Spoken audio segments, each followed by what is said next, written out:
Hey guys, BoomTexan here. Today I'm going to be talking about the L2A3, also known as the Sterling submachine gun. It was built in 1954 up to 1955, and it remained in use with the Brits up until like 1995, which is just crazy, given that it's kind of not the best.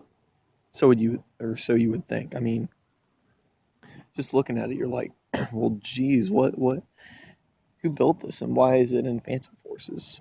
It's in the Scout class. I mean, no, it's it's in the Scout class, which is kind of weird because it doesn't really fit in with any of the other guns.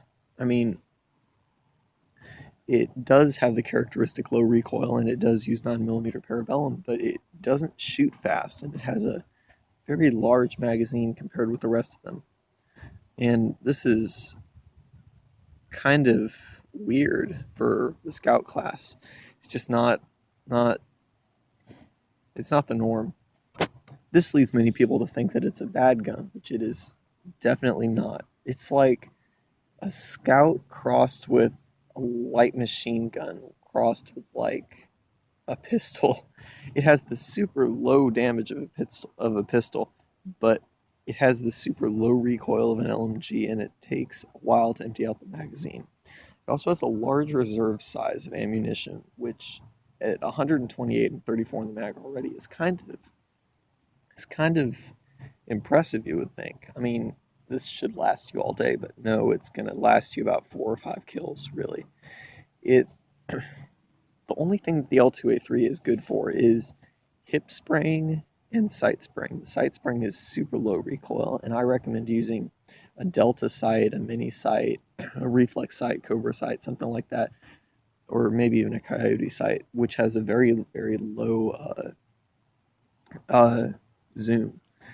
This this is very useful because the recoil is almost non-existent, allowing you to have a lot better reaction times and adjusting your spread accordingly. What this is very good at is sniping enemies from across the map. And with a 9mm parabellum, you'd be thinking, what? I mean, really? But it's not really all that far-fetched. It does have quite sharp bullet drop-off. The damage drop-off is also quite impressive, and for that, I would recommend that you use the armor piercing, because you're really not going to be using this for close range, only long range, where the armor piercing really kicks in.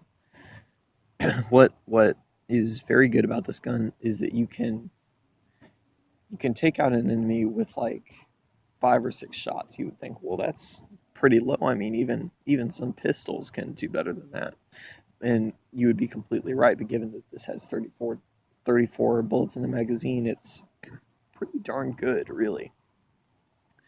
Uh, some of the downsides about this gun is that you will be using a lot of ammo to snipe people because not all the shots are too accurate. And even though the recoil is extremely low, that doesn't mean that the shots are going to be more accurate just because the recoil is low. Shots go everywhere pretty much. Another downside is that you'll need to carry a revolver, machine pistol, or like the Serbu shotgun in your secondary slot, and maybe alternatively a very uh, a ranged melee weapon. I mean, not ranged, but a long range melee weapon like the baseball bat or the katana or something. Don't go using the trench grenade or the spike something, the spiked mace, uh, because those are, even though they can kill one shot and are very overpowered, you'll need something that can go slightly longer. You got you got your L2A3 for the long range, you got your Serbu or whatever you're choosing for your secondary, which is medium range, and then you've got your melee weapon for the immediate range. Okay, the place where the L2A3 really shines is the medium to long range maps that have quite a bit of cover. You're going to need to switch to the outside of those maps because it's kind of on the outside is where you have the most cover. On the inside, you're going to really rely on your Serbu shotgun. If you have the G18, you need to buy the extended mag capacity, but you'll also be using a lot of melee weapons here. If you want to stick to the indoors, you've got to get one of those Jade keys or the mace or whatever that's really close range and does really fast, because you're going to need that a lot. But normally stick to the outside or middle of the map where you have a clear line of sight across through there, and you can see everything that's going on. What you're going to want to do is duck into cover, jump back out of cover, go into another building, duck out of cover, keep going back and forth until you've until you've got everything and people don't know where you are. You can generally get a 2 or 3 KDR doing this. That's just me. I'm pretty bad. You can definitely do better if you try. But this is going to conclude the video for the L2A3. If you enjoyed this video, please leave a like and subscribe to my channel. Thank you and goodbye.